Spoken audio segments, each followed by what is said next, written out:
The snowflakes fell thick and heavy on that November morning in 1878 when Willa Vernon realized she would not make it through the winter, and the fear that gripped her heart was not for herself, but for the three small faces watching her from the doorway of their weathered cabin.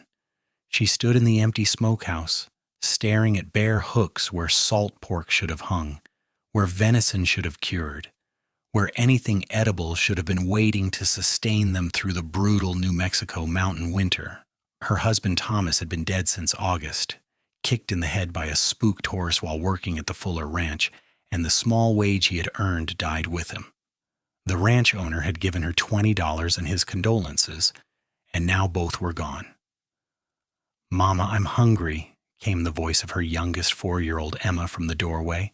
Willa pressed her hand against the rough wooden wall and drew a shaking breath before turning around with a smile that felt like it would crack her face. "I know, sweetheart. We'll have supper soon." But there would be no supper. There was a handful of cornmeal left, perhaps enough for one more thin porridge, and after that nothing. The garden had yielded poorly in the summer drought, and what little they had preserved was long consumed. The chickens had stopped laying weeks ago, growing thin themselves on sparse feed. She had sold everything of value, every piece of jewelry, every tool Thomas had owned, every spare blanket and piece of furniture they could live without. The cabin now held only the barest necessities, and still it was not enough. She walked back to the house, the snow crunching under her worn boots, and gathered her 3 children close. Emma, with her father's dark curls and serious brown eyes. 7-year-old Daniel, already trying so hard to be the man of the house, his thin shoulders squared with false bravado. And 10-year-old Margaret, whose childhood had ended the day Thomas died, who watched Willa now with understanding far beyond her years. "Listen to me," Willa said, kneeling before them. "Things are going to be difficult for a while, but we are Vernons, and Vernons do not give up. Do you understand?" They nodded solemnly, and Willa's heart broke a little more. That afternoon she walked the 2 miles into Cimarron with the last item she had left to sell, her mother's silver locket. The town nestled in the valley below the Sangre de Cristo Mountains, its main street lined with false-fronted buildings and the ever-present smell of wood smoke and horse manure. The St. James Hotel stood proud at one end, its reputation for gunfights and gambling known throughout the territory. Willa had never set foot inside its doors and did not intend to start now. Instead, she made her way to Callahan's General Store, where she had traded since coming to Cimarron as Thomas's bride 6 years ago. Mr. Callahan was a fair man, but he was also a businessman, and she watched his face carefully as he examined the locket. "It's a fine piece, Mrs. Vernon," he said finally. "I can give you $8 for it." $8. It might buy enough flour and beans to last them a few weeks, but winter in the New Mexico mountains lasted months. Still, she had no choice. She nodded and watched as he counted out the money, each coin feeling like a small piece of her soul being traded away. She was loading her meager purchases into the back of her wagon, the old mare standing patiently in the traces, when she heard the commotion. A group of riders had arrived, cowboys from one of the big ranches, judging by their dust-covered appearance and the quality of their horses. They dismounted in front of the saloon, laughing and shoving each other with the easy camaraderie of men who worked hard and played harder. One of them caught her attention, though she could not say why. He was tall, well over 6 feet, with broad shoulders and the lean, hard build of someone who spent his life in the saddle. His hat was pulled low, shadowing his face, but she could see dark hair curling at his collar and the glint of something that might have been green eyes as he glanced her way. For a moment their gazes met, and Willa felt a strange flutter in her chest before she looked away quickly, embarrassed to be caught staring. She climbed onto the wagon seat and clicked to the mare, beginning the long journey back to the cabin. The snow had started falling again, harder now, and she pulled her thin shawl tighter around her shoulders. The flour and beans in the back of the wagon felt simultaneously like salvation and a death sentence. What would happen when they ran out? What would she do then? The answer came to her unbidden. She would have to give up the children. The orphanage in Santa Fe would take them, would feed them and clothe them and give them chances she could not. The thought made her physically ill, but what choice did she have? Better they live as orphans than starve with their mother. She was so lost in her dark thoughts that she almost did not notice the rider approaching from behind until his horse pulled alongside the wagon. Her heart leaped with fear, remembering Thomas's warnings about the rough men who sometimes preyed on travelers along the lonely roads. Her hand moved instinctively to the rifle tucked under the seat, but when she looked up, she recognized him as the cowboy from town, the tall one with the shadowed face. "Madam," he said, touching the brim of his hat, "I don't mean to startle you, but I couldn't help noticing you're headed up into the high country, and this storm looks like it's fixing to get worse. You got far to go?" Up close, she could see his face clearly. He was younger than she had first thought, perhaps 25 or 26, with strong features that would have been handsome if not for the serious set of his mouth and the concern in those green eyes. His jaw was dark with several days' worth of stubble, and there was a scar cutting through his left eyebrow that gave him a slightly dangerous look despite his polite manner. "About 2 miles," she said stiffly, not wanting charity or pity. "I'll be fine." "I'm sure you will be," he agreed easily. "But if you don't mind the company, I'm headed that direction myself. Name's Sam Thorne." She did mind, actually, but something in his calm demeanor made her bite back the sharp refusal. Instead, she nodded curtly. "Willa Vernon." They rode in silence for a while. The only sounds the creak of the wagon, the plodding of the horse's hooves, and the whisper of snow falling through bare branches. Willa kept her gaze fixed forward, uncomfortably aware of the man riding beside her. She had not spoken to a man beyond basic transactions since Thomas died, had not wanted to, had barely been able to think beyond the immediate needs of her children. "I heard about your husband," Sam said finally. "I'm sorry for your loss. Tom Fuller told me Tom Vernon was a good man and a hard worker." "You work at the Fuller Ranch?" she asked, surprised. The Fuller spread was one of the largest in the area, running thousands of cattle across the high country. "Going on 3 years now," he confirmed. "Your husband and I crossed paths a few times. He spoke often of his family, of his wife and children. He was proud of you all." Tears stung Willa's eyes, unexpected and unwelcome. She blinked them back fiercely. "Thank you," she managed. When they reached the turnoff to her property, she expected him to tip his hat and ride on. Instead, he dismounted and helped her down from the wagon, his hands strong and sure at her waist, then began unloading the supplies without being asked. "I can manage," she protested, even as Daniel came running from the cabin, stopping short when he saw the stranger. "I'm sure you can," Sam agreed, setting the flour sack on the porch. "But there's no harm in accepting a hand when it's offered." Daniel watched with wide eyes as the tall cowboy carried the rest of the supplies inside, stacking them neatly on the kitchen table. Margaret had appeared from somewhere holding Emma's hand, and all 3 children stared at the man with a mixture of curiosity and wariness. "These your young one?" Sam asked, and when Willa nodded, he squatted down to their level. "I'm Sam. It's a pleasure to meet you all." "You must be Margaret," he said to the oldest, who nodded solemnly. "And Daniel," to the boy, who puffed up a little at being recognized. "And this little one must be Emma." "How did you know our names?" Margaret asked suspiciously. "Your papa told me about you," Sam said gently. He said Margaret was smart as a whip and read better than most adults, that Daniel could rope a fence post at 20 paces, and that Emma had a laugh that could brighten the darkest day.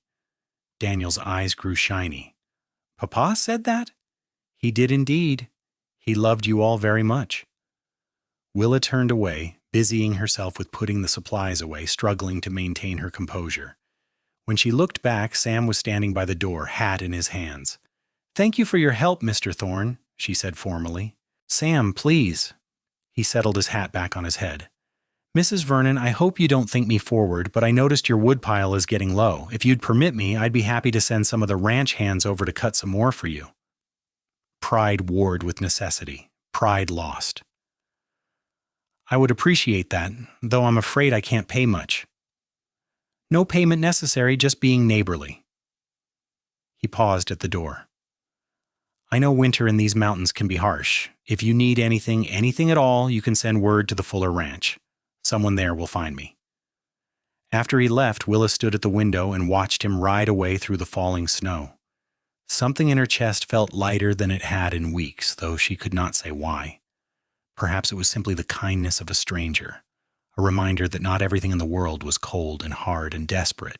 That night, she made the flour into biscuits and served them with the beans. And for the first time in days, her children went to bed with full bellies. It was a small mercy, but she clung to it like a drowning woman to a rope.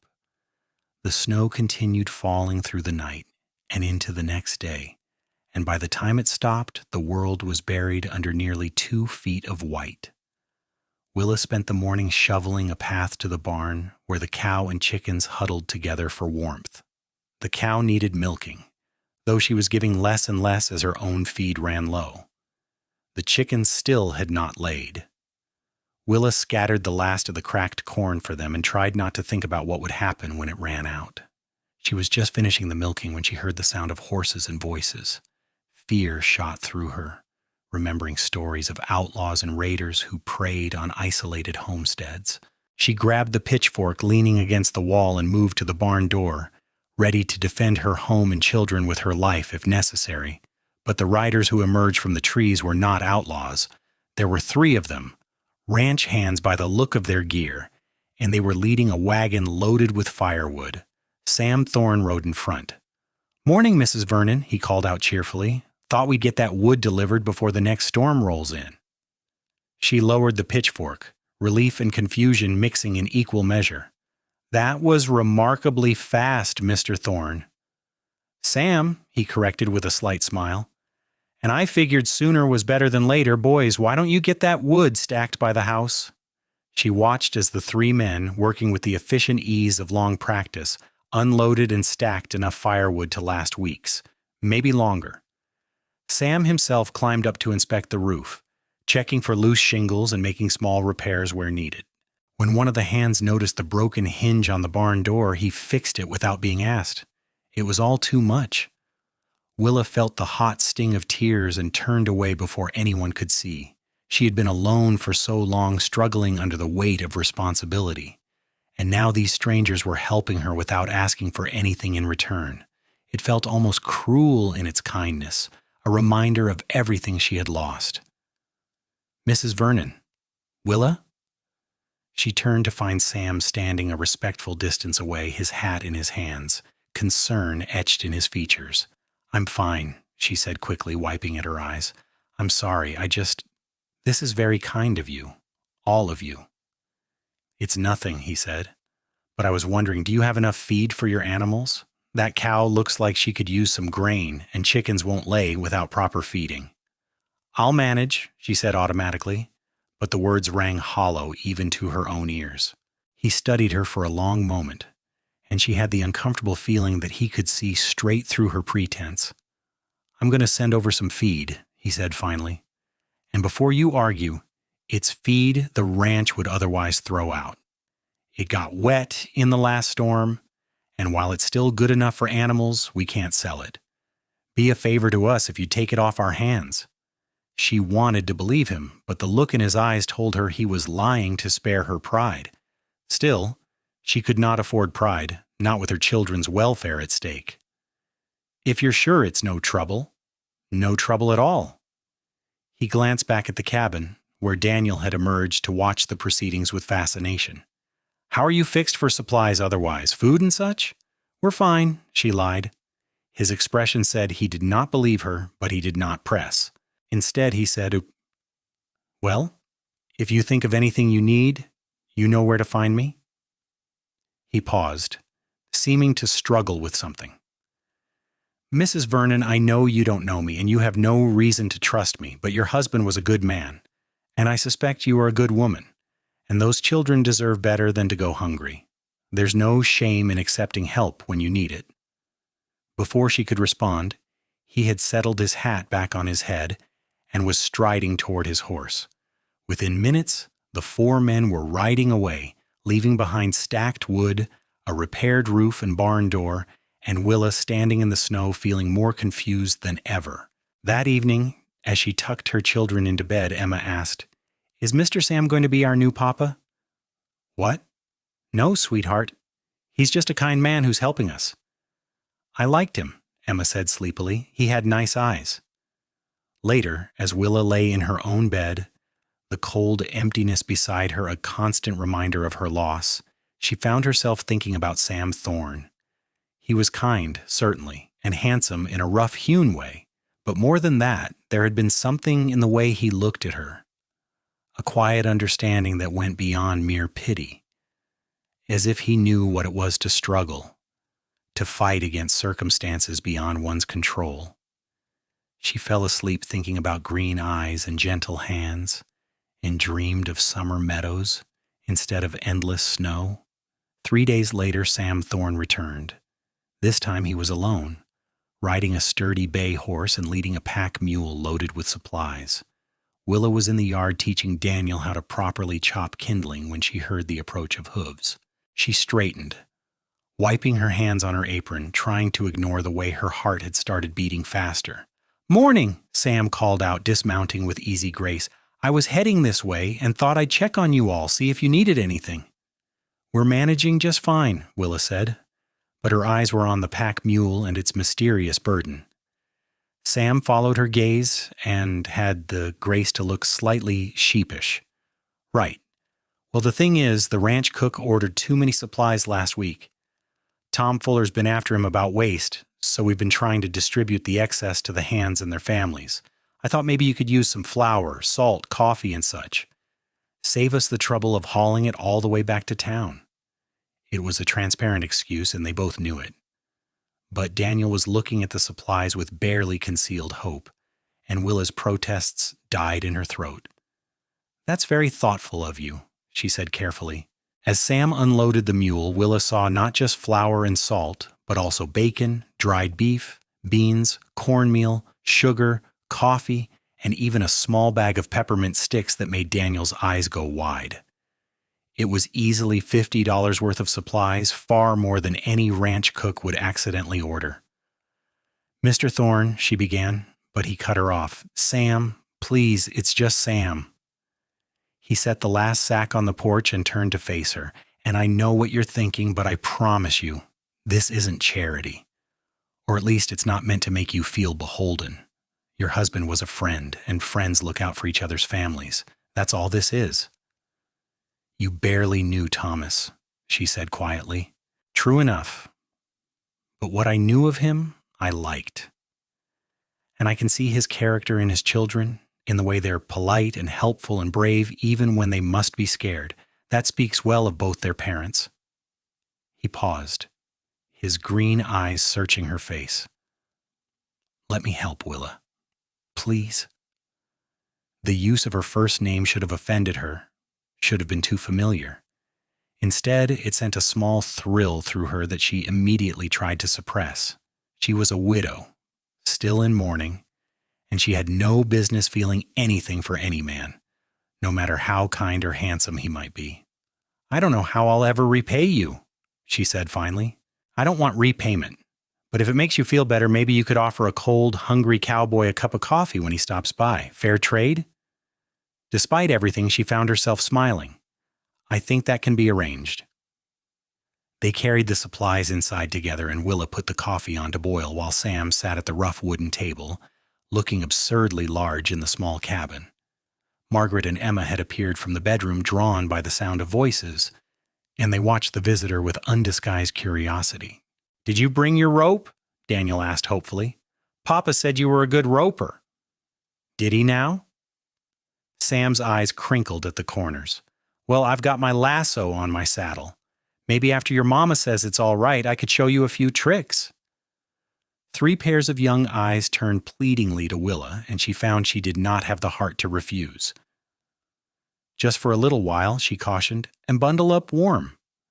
She watched from the window as Sam taught Daniel the basics of rope handling while the girls made snow angels nearby. His patience was evident in every gesture.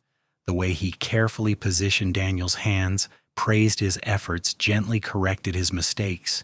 He even convinced Margaret to try, and soon she was laughing as the loop sailed wide of its target. Even Emma wanted a turn, though the rope was nearly as big as she was. When they finally came inside, rosy-cheeked and breathless, Willa had hot coffee waiting for Sam and warm milk for the children. They sat around the table, and for the first time since Thomas died, the cabin felt like a home instead of just a shelter against the cold. "Tell us about the ranch," Margaret begged. "Do you really have 1,000 cows?" "More like 3,000, Sam said. Though counting them all is harder than you might think, they tend to wander, especially the young steers who think they know better than to stay with the herd." "Have you ever fought Indians?" Daniel asked, eyes wide. "Daniel," Willa said sharply, "that's not a polite question." But Sam just shook his head. "It's all right, and no, son, I haven't. Most of the tribes in these parts are peaceful, and the ones that aren't have better things to do than bother with cowboys. The Ute and Jicarilla Apache who live in these mountains are good people, just trying to survive like the rest of us." He stayed for over an hour, telling stories about ranch life, about cattle drives and roundups, about the time a skunk got into the bunkhouse and the resulting chaos. The children hung on his every word, and Willa found herself equally captivated, not just by his stories, but by the way he told them, with humor and humility and genuine warmth. When he finally rose to leave, Daniel blurted out, "Will you come back?" Willa felt her cheeks burn with embarrassment, but Sam just smiled and ruffled the boy's hair. "If your mama doesn't mind, I'd like that very much." At the door, he paused and looked at Willa with an expression she could not quite read. "I meant what I said before. If you need anything, send word. I'll be checking on you regular anyway, just to make sure you're all doing all right through the winter." "You don't have to do that," she said softly. "I know, but I want to." For just a moment, his hand reached out as if to touch her arm, then dropped back to his side. "Take care of yourself, Willa." She stood in the doorway and watched him ride away until he disappeared into the trees, her heart a confused tangle of emotions she was not ready to examine too closely. True to his word, Sam Thorne returned the following week. And the week after that, and the week after that. Each time he came, he brought supplies. Sometimes it was meat, fresh venison he claimed to have hunted that morning, or beef from a newly slaughtered steer at the ranch. Sometimes it was vegetables, potatoes, and carrots and turnips that he said the ranch seller could not hold. Once, it was a warm woolen coat for Daniel, supposedly left behind by a former ranch hand. Another time, it was fabric for dresses, which he insisted the ranch owner's wife had meant to sew but never got around to. The excuses grew thinner each time, but Willa had stopped protesting. Her children were no longer hungry. They were no longer cold. The desperate edge of fear that had shadowed her every moment had dulled to a manageable worry. She could not bring herself to refuse the help, no matter how it wounded her pride. But it was more than just the supplies that kept her watching for his arrival each week. It was the way her heart lifted when she heard his horse coming up the trail, the way the children's faces lit up when they saw him, the way the cabin felt warmer and brighter when he was in it. He never stayed long, an hour or two at most, but those hours became the highlights of Willa's week. They would sit at the table drinking coffee while the children played, and they would talk about everything and nothing, about their pasts and their hopes for the future, about books and weather and the changing territory, about loss and loneliness, and learning to keep going when everything seemed impossible. She learned that Sam was from Missouri originally, that he had come west after the war, looking for a fresh start away from the devastation and memories, that he had worked a dozen different jobs before finding his place at the Fuller Ranch, that he had been married once briefly to a girl back home who had died of fever less than a year after their wedding, that he understood grief in a way few people did. "Does it ever stop hurting?" she asked him one afternoon in December when the children were outside playing in the snow. "The missing them?" Sam was quiet for a long moment, his hands wrapped around his coffee cup. "No," he said finally, "but it changes. Gets softer around the edges. You learn to carry it instead of letting it carry you." He looked up at her, his green eyes gentle. Thomas was a lucky man to have been loved so well. I'm the one who was lucky, Willa said, her voice breaking slightly. He gave me 6 wonderful years and 3 beautiful children. How can I ever move past that? Maybe you don't move past it, Sam suggested quietly. Maybe you move forward with it. Take the love he gave you and let it make you stronger instead of weaker. Honor his memory by living fully instead of just surviving. His words stayed with her long after he left that day. She found herself thinking about them as she tucked her children into bed, as she lay awake in the dark, as she went about her daily chores. Living fully instead of just surviving? What would that even look like? Christmas came, and with it a surprise that left Willa speechless. Sam arrived on Christmas Eve with a small pine tree strapped to his saddle and a bag of gifts for the children. There was a wooden horse for Daniel carved with exquisite detail, a porcelain doll for Emma with real hair and a beautiful dress, a book of poetry for Margaret, the pages crisp and new, and for Willa a warm woolen shawl in deep blue, soft as a cloud. Sam, this is too much, she protested, even as Emma squealed with delight over the doll and Daniel examined his horse with reverent hands. It's Christmas, he said simply. Everyone deserves something special at Christmas. They decorated the tree with strings of popcorn and dried berries, and Sam stayed for supper, which Willa had made as special as she could with the supplies he had brought. There was roasted chicken and potatoes, biscuits with butter, and even a small cake made with precious sugar and eggs from the chickens who had finally started laying again thanks to proper feed. As they sat around the table, candlelight flickering on their faces, Willa felt a surge of emotion so strong it nearly overwhelmed her. This was what a family looked like. This was what happiness felt like. And the man sitting across from her smiling at something Daniel was saying was the reason for it all. After supper, they sang carols, Sam's deep voice blending with Willa's clear soprano and the children's enthusiastic if occasionally off-key contributions. Emma fell asleep in Sam's lap, and he carried her to bed with a tenderness that made Willa's eyes sting with tears. Thank you, she whispered when he returned to the main room.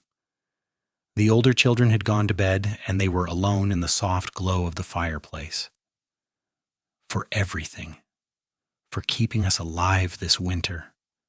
For giving my children reasons to smile again. For being so unbearably kind.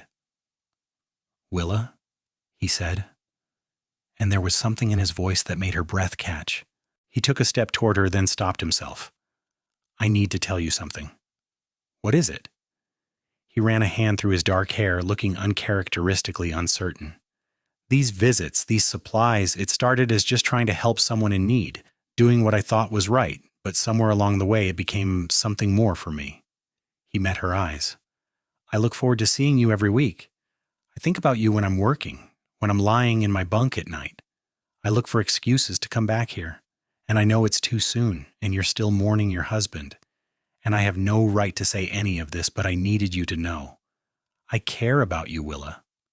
More than I should. More than is probably wise.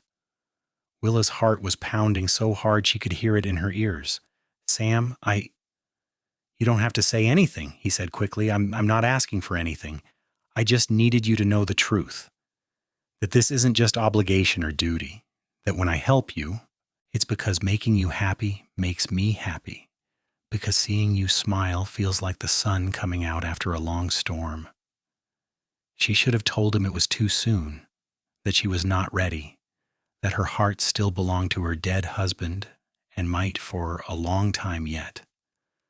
But standing there in the firelight looking at this good, kind man who had saved her and her children without asking for anything in return, she realized that somewhere along the way, she had started to heal.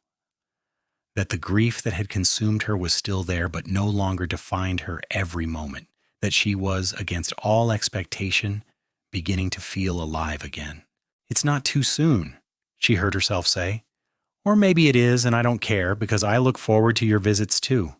Because I find myself watching the trail, hoping to see you coming. Because when you're here, everything feels easier, lighter, possible.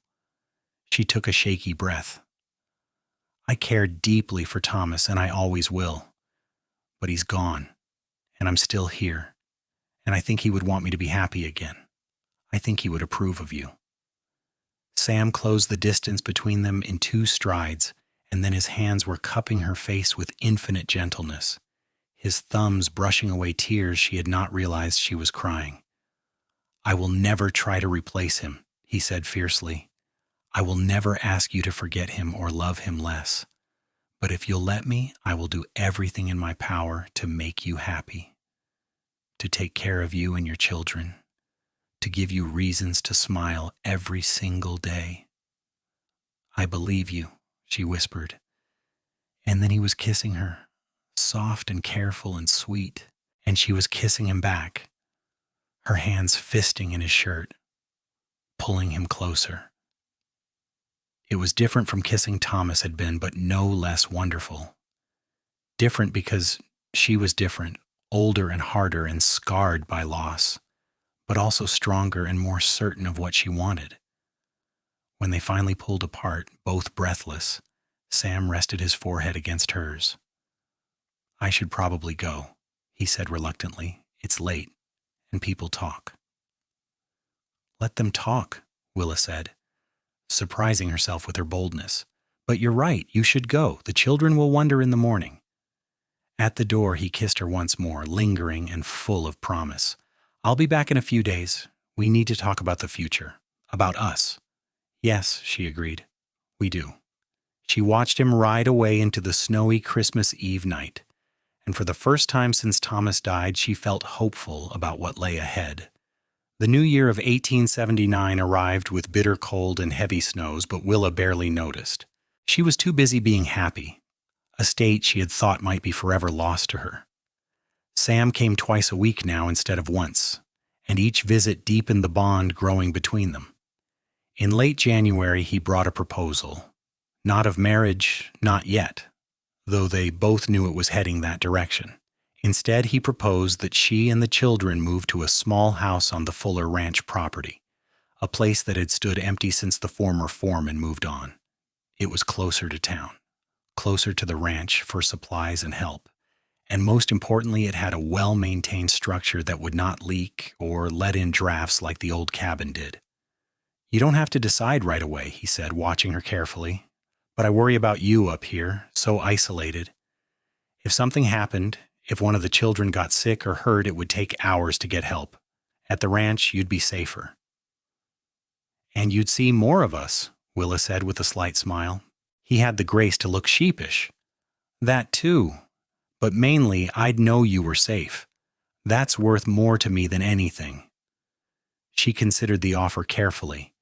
The cabin had been her home with Thomas, held 6 years of memories both beautiful and painful. Leaving it felt like another goodbye, another letting go. But she was learning that letting go did not mean forgetting, and that sometimes moving forward required leaving the past behind. "I'll do it," she said finally. "For the children's sake, they deserve better than this drafty cabin in the middle of nowhere." "And for your sake too," Sam said gently. "You deserve better, Willa." The move happened in early February, during a brief break in the weather. Sam and half a dozen ranch hands loaded up everything the Vernons owned, which was pitifully little, and transported it down the mountain to the small but sturdy house that would be their new home. It had 2 bedrooms, a proper kitchen with a cast iron stove, and even glass windows that let in the weak winter sunlight. The children were thrilled, running from room to room, exclaiming over details like the wooden floors and the indoor pump. Willa found herself equally pleased, though she tried not to show it too much. It felt wrong to be so happy about leaving the home she had shared with Thomas. As if reading her thoughts, Sam touched her arm gently. "He'd be glad you're safe," he said quietly. "That's what matters." That night, after the children were asleep in their new room, Willa sat by the fire in her new home and allowed herself to cry. Not from sadness, though there was some of that, but from relief and gratitude and the overwhelming realization that she had survived, that her children had survived, that against all odds they had made it through the worst of the winter, and it was because of the man who even now was probably thinking about her in his bunk at the ranch. Sam's visits became even more frequent after the move, sometimes daily when his work allowed. He would stop by in the evenings after finishing at the ranch, and they would sit together while the children played, talking about their days, making plans for the future. He taught Daniel more about roping and riding, took Margaret into town to pick out books from the mercantile, played endless games of pretend with Emma and her beloved doll, and slowly, carefully, he courted Willa. It was an old-fashioned courtship, proper and respectful, mindful of her status as a widow and her need to protect her reputation. He never stayed too late or showed improper affection in front of the children. But when they were alone, even for brief moments, he would take her hand or steal a kiss, and each touch felt like a promise of more to come. In March, when the first hints of spring began to appear in the greening grass and budding trees, Sam asked her to marry him. They were sitting on the porch of her house watching the sunset paint the mountains in shades of gold and pink, when he suddenly dropped to one knee before her. "Willa Vernon, I fell in love with you watching you fight to survive the worst winter of your life. I fell in love with your strength and your courage and the way you love your children more than life itself. I fell in love with your smile when you finally let yourself be happy, and the sound of your laugh, and the way you look at me like I'm something special." He pulled a simple gold band from his pocket. "I know I'm not rich, and I can't give you fancy things, but I can promise to love you and your children with everything I have, to work hard and provide for you, to be faithful and true until my dying day. Will you marry me? Will you let me be your husband and a father to Daniel and Margaret and Emma?" Willa's eyes were streaming with tears, but she was smiling so wide her face hurt. "Yes," she said, laughing and crying at the same time. "Yes, Sam Thorne, I will marry you."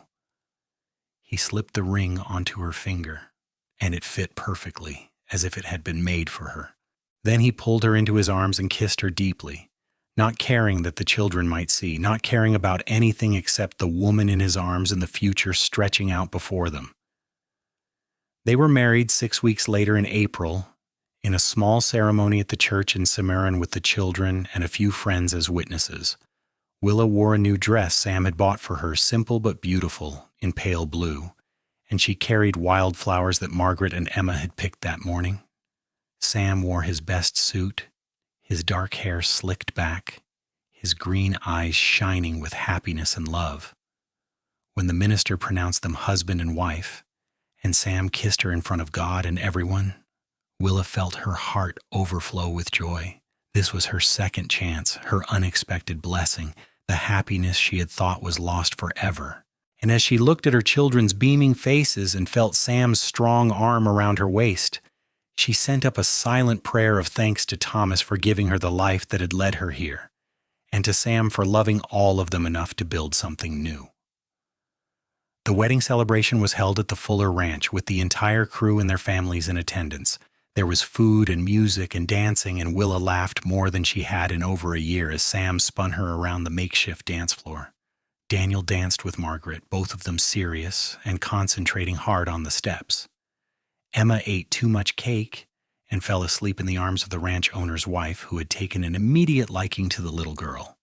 As the evening wore on and the stars came out, Sam pulled Willa away from the crowd to a quiet spot where they could see the mountains silhouetted against the darkening sky. "Happy?" he asked, his arm around her shoulders. "More than I thought possible," she admitted, leaning into his warmth. "Sam, I want you to know something. I loved Thomas, and I'm grateful for the years we had together, but what I feel for you is just as real, just as true. You're not a replacement or a second choice. You're my future, my partner, my love." He kissed her temple, and she could feel him smiling. "I know that, and I promise you, Willa Thorne, I will spend every day proving that you made the right choice and saying yes." They went home that night to the small house on the ranch, which Sam had spent the last week making ready for them as a proper family home. He had built an addition with a third bedroom, had painted all the walls, had made small improvements everywhere. It was his wedding gift to her, this home where they would build their life together. The children went to bed without protest, exhausted from the excitement of the day and the knowledge that Sam would now be living with them always. When they were alone in their own bedroom for the first time, Willa felt suddenly shy, nervous in a way she had not expected. "We can take this slow," Sam said gently, as if sensing her hesitation. "There's no rush." But Willa shook her head. She was done with hesitation, done with holding back out of fear or guilt.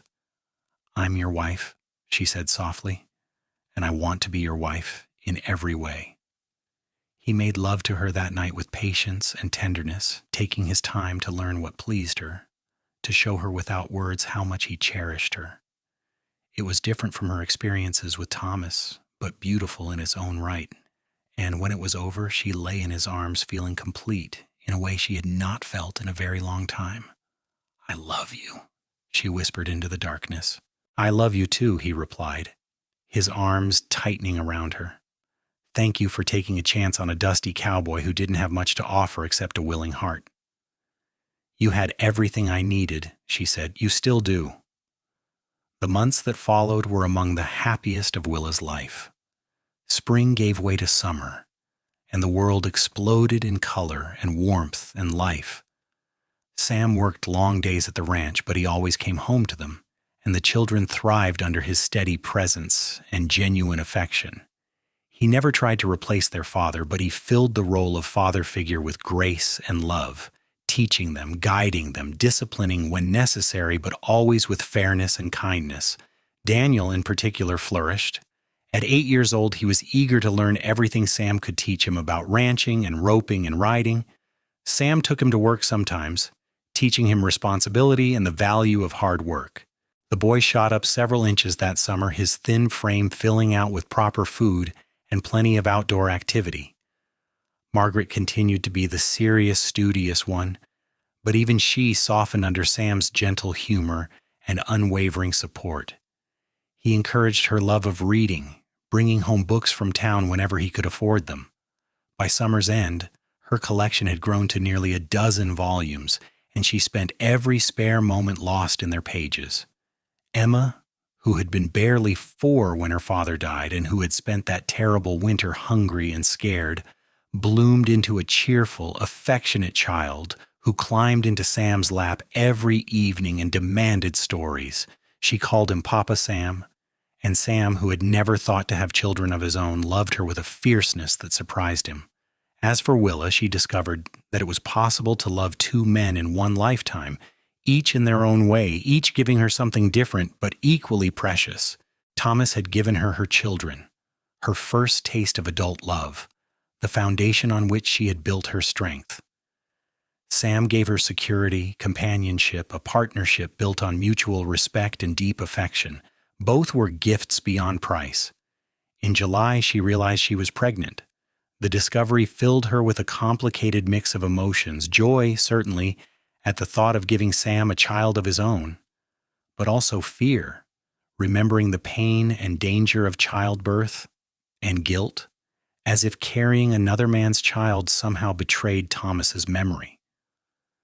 When she told Sam, he lifted her off her feet and spun her around, whooping with delight.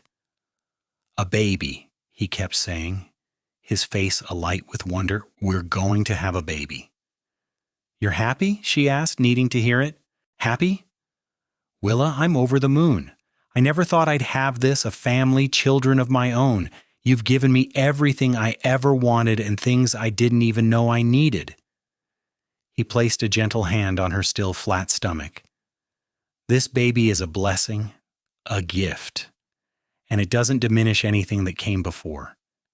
Daniel and Margaret and Emma are my children in my heart, and this little one will be my child in blood, but I won't love one more than the other. You know that, don't you?" She did know it. Sam Thorne was not a man who loved in halves or played favorites. He gave everything he had, held nothing back, and that was one of the reasons she loved him so much.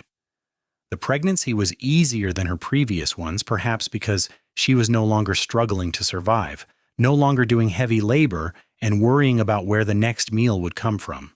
Sam insisted she rest more, take it easy, let him handle the harder chores.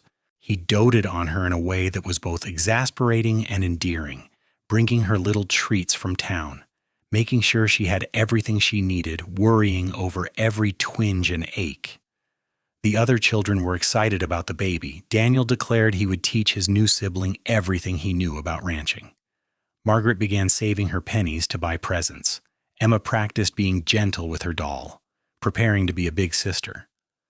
Autumn came, painting the mountains in brilliant colors, and Willa spent her days preserving food for winter, sewing baby clothes, preparing for the new life that would join them in a few months. It was so different from the previous year, when every day had been a battle against starvation and cold and despair. Now they had plenty of food, a warm home, and most importantly, each other.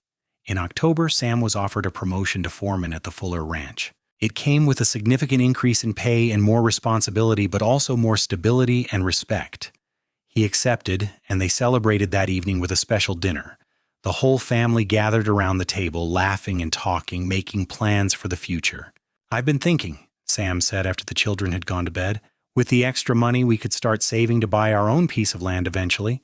Nothing huge, maybe just enough for a small herd and a garden, build a house of our own." "Our own place?" Willa repeated, the idea taking root in her imagination. "Really?" "Really. It would take a few years of saving, but it's possible. I want to give you and the children something permanent, something that's ours, a legacy to pass down." He took her hand. "What do you think?" "I think it sounds perfect," she said, squeezing his fingers. "I think you're perfect." He laughed. "Far from it. But I'm yours, and that's what matters." Winter returned, but this time it held no terrors. They had a warm house, a full larder, a tight-knit family, and a baby on the way. When the first snow fell in November, Willa stood at the window and watched it come down, remembering the fear and desperation of the year before. It felt like a lifetime ago, like it had happened to a different person. "What are you thinking about?" Sam asked, coming up behind her and wrapping his arms around her expanded waist. "Last winter," she admitted. "How different everything was. How scared I was." "You don't have to be scared anymore," he said, his voice soft in her ear. "I've got you now. I've got all of you." "I know," she said, covering his hands with hers. "That's what I was thinking about. How much has changed. How lucky I am." "We're both lucky," he corrected. "I found you, didn't I? Best thing that ever happened to me that day I saw you loading supplies in town and decided to follow you home." She turned in his arms to look at him.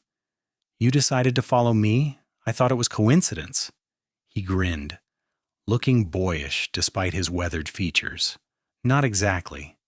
I saw you, saw how thin you were, how worn down, and something in me just knew I had to help.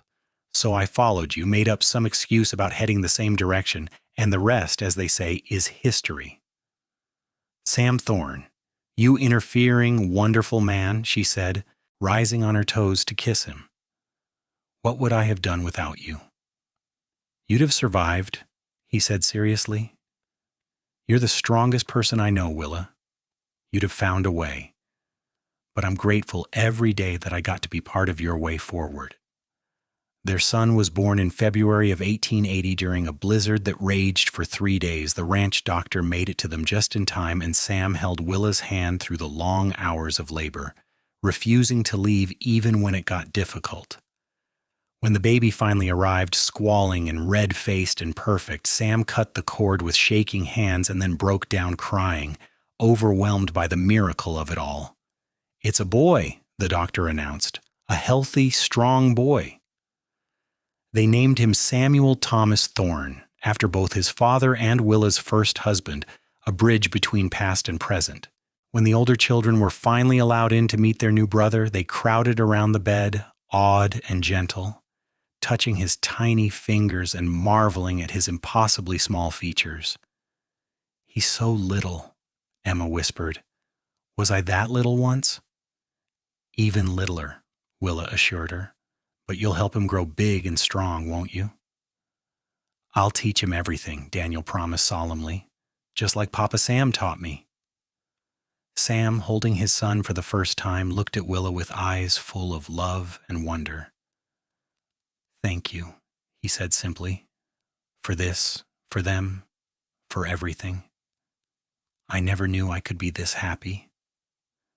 "Neither did I," Willa said, reaching out to take his hand.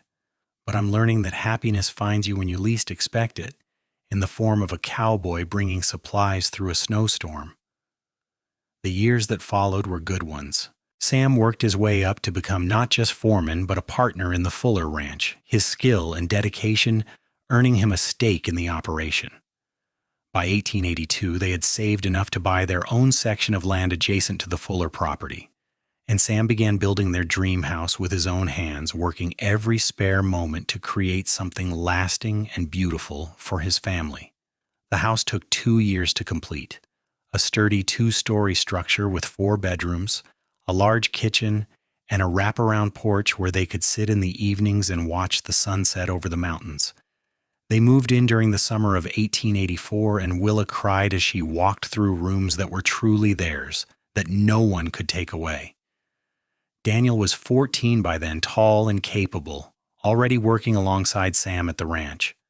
Margaret was 12, still bookish, but also developing a talent for teaching, helping younger children in town with their lessons. Emma was 10, cheerful and loving, the heart of the family in many ways. And little Samuel, who they called Tommy to distinguish him from his father, was 4 years old and utterly fearless, following his older siblings everywhere and trying to do everything they did. In 1885, Willa gave birth to another daughter whom they named Sarah after Sam's mother. A year later came another son, Robert, and their family was complete. 7 children in a house filled with love and laughter and the occasional argument, but always underlying it all, the solid foundation of family. Sometimes, usually in quiet moments, Willa would think about that terrible winter of 1878, about the widow who had been ready to give up her children to save them, about the cowboy who had appeared like an answer to a prayer she had not known how to pray, about how close they had all come to disaster, and how differently everything could have turned out. "What are you thinking about?" Sam would ask, because even after all these years he could still read her moods with uncanny accuracy. "Just remembering," she would say, "and being grateful." "For what?" "For you, for us, for all of this." She would gesture at the life they had built, the children playing in the yard, the ranch stretching out before them, the mountains standing eternal in the distance, for the cowboy who brought supplies every week and ended up bringing me everything I needed. And Sam would smile and pull her close, and they would stand together watching their children grow up strong and happy and loved, knowing that they had beaten the odds, survived the winter, and found something precious in the process. On their 10th wedding anniversary in 1889, Sam took Willa on a trip to Santa Fe, their first time away from the children and the ranch since they had married. They stayed in a nice hotel, ate in restaurants, walked through the plaza hand in hand like young lovers instead of parents of 7 approaching middle age. "Do you ever regret it?" Willa asked one evening as they watched the sun set over the city. "Taking on a widow and her 3 children? All the responsibility and hardship?" Sam looked at her like she had said something absurd. "Regret? Willa, marrying you and becoming a father to your children was the best decision I ever made. Everything good in my life comes from that choice. I'd do it again in a heartbeat every single time." "Even the hard parts?" "Especially the hard parts, because they taught me what I was capable of, what we were capable of together." He took both her hands in his. "I love you, Willa Thorne. I loved you when you were a struggling widow trying to survive the winter. I loved you when you were a nervous bride worried about making the right choice. I loved you through 7 children and all the chaos and joy they brought. And I'll love you when we're old and gray and watching our grandchildren play in that yard." She kissed him there on the plaza as the sun painted the sky in shades of gold and crimson, not caring who saw, not caring about propriety or decorum. Because this was her husband, her partner, the man who had saved her and loved her and built a life with her that was better than anything she could have imagined. They returned home to find the house still standing, the children all accounted for, and Daniel proudly reporting that everything had run smoothly in their absence. Margaret had kept the younger ones fed and clean. Emma had made sure everyone did their chores. Tommy and Sarah and Robert had been reasonably well behaved. They were a family, functioning and thriving even without their parents' constant supervision. That night, after the children were finally asleep and the house was quiet, Sam and Willa sat on their porch and looked out over the land that was theirs, the life they had built together. "Do you ever think about that first winter?" Sam asked, "when I started bringing you supplies?" "All the time," Willa admitted. "I think about how desperate I was, how scared, how certain I was that we wouldn't survive." "But you did survive. You would have found a way even without me?" She shook her head. "Maybe, but I don't think so. I was at the end of my rope, Sam. Another few weeks, and I would have had to give up my children, send them to the orphanage. It would have destroyed me." "I'm glad I found you when I did then," he said quietly. "I'm glad I followed my instinct that day in town and decided to help." "Why did you?" she asked, though she had asked before and never quite gotten a full answer. "Why me? Why us? You didn't know Thomas well, and you didn't know me at all. Why take on so much responsibility for strangers?" Sam was quiet for a long moment, thinking. "I don't know that I can explain it in a way that makes sense," he said finally, "but when I saw you that day, there was something about you. A strength in the set of your shoulders even though you were clearly at your breaking point. A determination in your eyes even as you sold your last piece of jewelry. And I thought, here's someone worth saving, someone worth knowing. And I was right, wasn't I? You were worth every supply run, every trip up that mountain, every moment I spent wondering if you'd ever see me as anything more than a helpful neighbor." "When did you start seeing me as more than a widow in need of help?" she asked curiously. "Honestly, probably that first day. But I knew for certain that Christmas Eve when I kissed you and realized I wanted to keep kissing you for the rest of my life." He smiled at the memory. "Best Christmas present I ever got. You kissing me back." They sat in comfortable silence for a while, holding hands, listening to the sounds of the night. An owl hooted somewhere in the distance. The wind rustled through the trees. Inside, one of the children coughed in their sleep, and Willa automatically tensed, ready to go check, but then relaxed when the sound did not repeat. "We did good, didn't we?" Sam said. "Building this life, raising these children, creating something lasting." "We did better than good," Willa replied. "We built something beautiful out of desperation and loss. We took broken pieces and made them whole. We survived when survival seemed impossible." "We did it together," Sam corrected. "That's the important part. Not me saving you or you letting me help, but us choosing each other and building something together." She leaned her head on his shoulder, feeling the solid warmth of him, the steadiness that had been her anchor through storms both literal and metaphorical. "I love you, Sam Thorne. Thank you for bringing me supplies through that winter. Thank you for bringing yourself into our lives." "Thank you for saying yes," he replied, "to the help, to the courtship, to the marriage, to all of it. Thank you for taking a chance on a cowboy who fell in love with a widow and her children and couldn't imagine a life without them." The years continued to pass, bringing changes both expected and surprising. Daniel grew into a fine young man and eventually took over managing a large portion of the ranch. He married at 21, a sweet girl from town, and gave Sam and Willa their first grandchildren. Margaret became a teacher, just as they had all predicted, and made a difference in the lives of countless children in Cimarron and beyond. Emma married a rancher from Colorado and moved away, though she visited often and always with a house full of children in tow. Tommy followed in his father's footsteps, becoming a skilled horseman and cattleman. Sarah surprised everyone by becoming interested in medicine and eventually training as a nurse.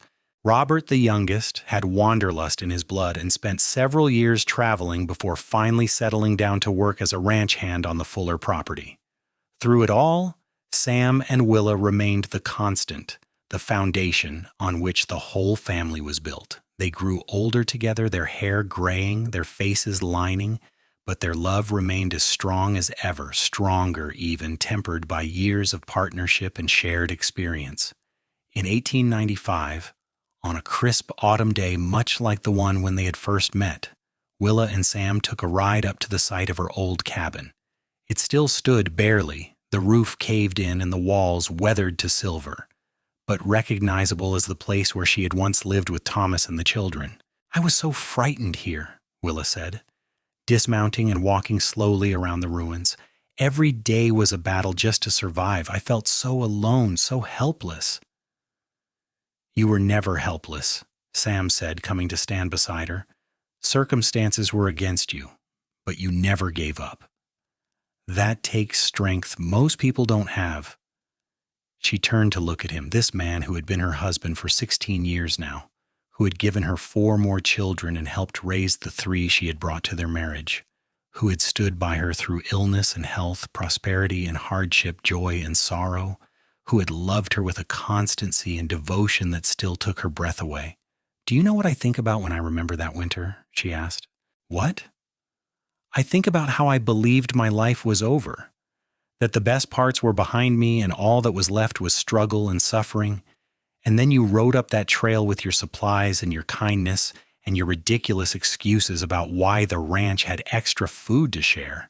She smiled. "You proved me wrong about everything. You showed me that life could begin again, that happiness could find you even in your darkest moments, that love was not a one-time gift but something that could bloom multiple times if you were brave enough to let it."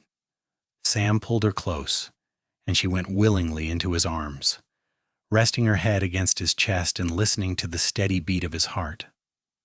"I'm the one who got lucky," he murmured into her hair.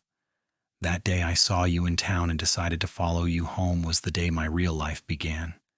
Everything before that was just marking time, waiting for you." They stood there for a long time, 2 people who had found each other against all odds, who had built a life together out of need and kindness that had transformed into deep and abiding love. Around them, the mountains stood eternal, the same peaks that had witnessed their struggles and their triumphs, that had sheltered their growing family that would stand long after they were gone. Finally, they mounted their horses and rode back down the trail to the life they had built, the house full of children and grandchildren waiting for them, the ranch that bore their name, the legacy they would leave behind. And as they rode, Willa found herself smiling, grateful for the winter that had nearly destroyed her, because it had brought her Sam Thorne and with him everything that mattered. By the time they reached their 50s, Sam and Willa were respected elders of the community, known for their hard work, their strong family, and the way they had built something lasting out of nothing. People would point to them as an example of what could be achieved with determination and love. Young couples would come to them for advice. The church would ask them to mentor newlyweds. "Who would have thought," Willa said one evening as they sat on their porch watching the sun set over land they owned, surrounded by children and grandchildren, "that the desperate widow and the cowboy bringing supplies would end up here?" "I thought it," Sam replied with a grin. "From that very first day, I looked at you and thought, there goes my future. I just had to convince you of it." "You did a fairly good job of convincing," she admitted, reaching over to take his hand. Their fingers intertwined automatically, a gesture so familiar after nearly 2 decades of marriage that it required no thought. "Though I seem to remember doing some convincing of my own." "That you did. Best day of my life when you said yes to marrying me." "Best day of mine, too. Well, second best. The best was the day you first rode up to my cabin with those supplies and gave me hope when I had none left." They sat in comfortable silence, watching their family. Daniel was teaching one of his sons to rope a fence post, continuing the tradition Sam had started. Margaret was reading to a group of grandchildren, her voice rising and falling with the story. Emma was visiting and currently chasing her youngest around the yard, laughing. Tommy was discussing cattle with Sam's old friend from the Fuller Ranch. Sarah was tending to a scraped knee with practiced efficiency.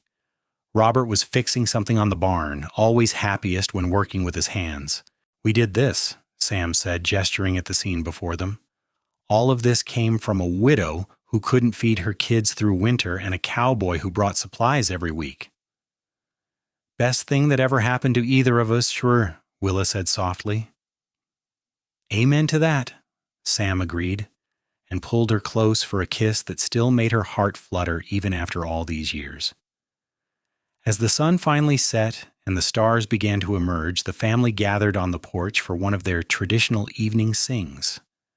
Voices blended in harmony, young and old, singing songs they had sung together for years.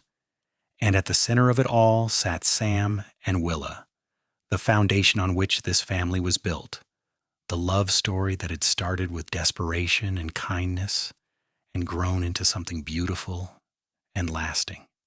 When the singing was done and the family had dispersed to their homes or to bed, Sam and Willa remained on the porch, reluctant to end the perfect day. The night was clear and cool, the stars brilliant against the dark sky. Do you think Thomas would approve? Willa asked suddenly, voicing a question she had wondered about many times over the years but had never quite asked aloud. Of us? Of this life? Of everything? Sam considered carefully before answering. I think any man who loved you as much as Thomas clearly did would want you to be happy, would want his children to be safe and loved and thriving. And we've achieved all of that, haven't we? So yes, I think he would approve. I think he would be grateful that someone was there to help when you needed it most. I like to think he sent you to us, Willa said, that somehow he knew we needed help and guided you to us. I know it's probably foolish, but it comforts me to think of it that way. Then think of it that way, Sam said gently. Whether it was divine intervention, coincidence, or just my own stubborn determination to help a woman in need, the result is the same. We found each other. We built this. And I wouldn't change a single moment of it. They finally went inside as the night grew colder, banking the fires, checking on sleeping grandchildren who would spend the night, making their way to their own bedroom. As Willa prepared for bed, she caught sight of herself in the mirror and hardly recognized the woman looking back. Gone was the desperate widow with hollow eyes and thin cheeks. In her place stood a woman who was loved and secure, who had weathered storms and emerged stronger, who had raised 7 children and welcomed twice as many grandchildren into the world. What are you thinking about? Sam asked, coming up behind her and meeting her eyes in the mirror. How different I look from that winter. How different I am. You're still the same person, he said. Still strong, still determined, still beautiful. You've just added happy to the list. She turned in his arms and kissed him, slow and deep, a kiss full of years of love and partnership and shared life. Thank you, she whispered against his lip, is for everything, for saving us, for loving us, for being exactly what we needed when we needed it most. Right back at you, he murmured. You saved me too, you know. Gave me purpose and family and a reason to be better than I was. We saved each other. They climbed into bed, and Sam pulled her close, her back against his chest, his arm around her waist, the way they had slept for 16 years. Willa listened to his breathing slow and deepen as he drifted off to sleep, and she lay awake a little longer, marveling at the path her life had taken. From the depths of despair to this, to a life filled with love and family and purpose. From a widow who couldn't feed her children through winter to a woman who had helped build a legacy that would last generations, all because a cowboy had brought supplies every week and refused to let them give up. As sleep finally claimed her, Willa's last conscious thought was one of profound gratitude. For the life she had lived with Thomas, for the children he had given her, for the winter that had tested her to her limits, and most of all for Sam Thorne, the cowboy who had ridden into her life during her darkest hour and brought with him not just supplies, but hope, love, and a future brighter than she ever could have imagined. The years continued their inexorable march, bringing joys and sorrows as all lives must. They buried friends and celebrated births, weathered droughts and celebrated good harvests, saw their children's children have children of their own. Through it all, Sam and Willa remained partners, weathering every storm together, celebrating every triumph side by side. In 1905, when they had been married for 26 years and Willa was 50 years old, she and Sam took another trip to Santa Fe, just the two of them. They walked the same plaza where they had celebrated their 10th anniversary, older now but no less in love. "If you could go back," Sam asked as they sat on a bench watching the world go by, "and tell that desperate widow what the future held, what would you say?" Willa thought about it carefully. "I would tell her not to give up. That help is coming in the form of a tall cowboy with kind eyes and a generous heart. That the winter will end and spring will come and life will be better than she ever dreamed possible. I would tell her to hold on just a little longer because everything she needs is just around the corner." "And what would you tell the cowboy?" Sam asked with a smile. "I would tell him that following that wagon up the mountain will be the best decision he ever makes. That the widow and her children will change his life in ways he can't imagine. That love can bloom even in the coldest winter. And that family is not just about blood, but about choice and commitment and showing up every single day." She took his hand. "I would tell him that he's about to find exactly what he's been searching for." "I'd have done it anyway," Sam said. "Even knowing how hard some parts would be, how much work it would take, how many sleepless nights and difficult decisions, I'd do it all again in a heartbeat." "So would I," Willa agreed. "Every single moment." They returned home to find Daniel managing the ranch with confidence and skill, Margaret teaching a new generation of children, Emma visiting with her brood, and the younger children grown into capable, independent adults. The house was full of life and laughter, just as it had always been, and Sam and Willa settled back into their routines with the satisfaction of people who knew they had built something meaningful and lasting. On their 30th anniversary, the entire extended family gathered for a massive celebration. There were over 30 people present, all connected by the love between the widow and the cowboy, who had found each other during a brutal winter so many years before. They ate and danced and told stories late into the night, celebrating not just a marriage, but a family, a legacy, a testament to what could be achieved when two people chose each other and refused to give up. Daniel stood and proposed a toast. "To my mother and Sam," he said, his voice thick with emotion. "You taught us that family is everything, that love can heal even the deepest wounds, that hope matters even when things seem hopeless. You took a tragedy and turned it into triumph. You gave us a life we never could have had otherwise, and you showed us every single day what true partnership looks like. We love you, and we're grateful beyond words for everything you've done and everything you are." There was not a dry eye in the house as glasses clinked, and everyone drank to the couple who had made it all possible. Sam and Willa stood together holding hands, looking at the family they had created, and both of them felt the same overwhelming sense of rightness. This was what it had all been for, these people, these connections, this legacy of love. When the party finally wound down and the last guest departed, when the house was quiet again, Sam and Willa sat on their porch one more time, looking at stars that had witnessed their entire journey together. "No regrets?" Willa asked softly. "Not a single one," Sam replied firmly. "You?" "Only that I didn't meet you sooner, that we didn't have even more years together." "We have the years we have," Sam said philosophically, "and we've made the most of every single one. That's all anyone can ask for." They sat in silence for a while, each lost in their own thoughts, remembering the journey that had brought them to this moment. A desperate widow, a kind-hearted cowboy, supplies delivered every week through a brutal winter, a friendship that became something more, a marriage built on mutual respect and deep affection, children raised and launched into the world, a family that grew and flourished, a love that endured through everything life threw at them. "I would do it all again," Willa said finally. "Every hard moment, every struggle, every fear, because it brought me here, to you, to this life. And I wouldn't trade this for anything." "Neither would I," Sam agreed. "That widow couldn't feed her kids through winter, but she taught them something far more valuable than how to survive. She taught them how to be strong, how to accept help when needed, how to build something beautiful out of hardship. And the cowboy who brought supplies every week learned that sometimes the greatest gifts come from giving, that love can find you when you least expect it, and that a family is the most precious thing in the world.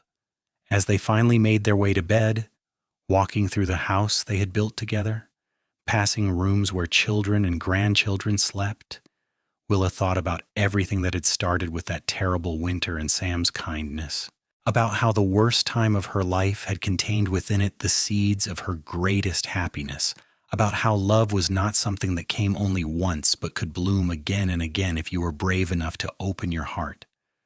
She climbed into bed beside Sam, and he pulled her close the way he had every night for 30 years.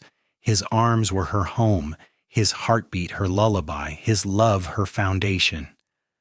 And as sleep claimed her, she smiled, grateful for every single moment, every trial and triumph, every day of the beautiful life they had built together.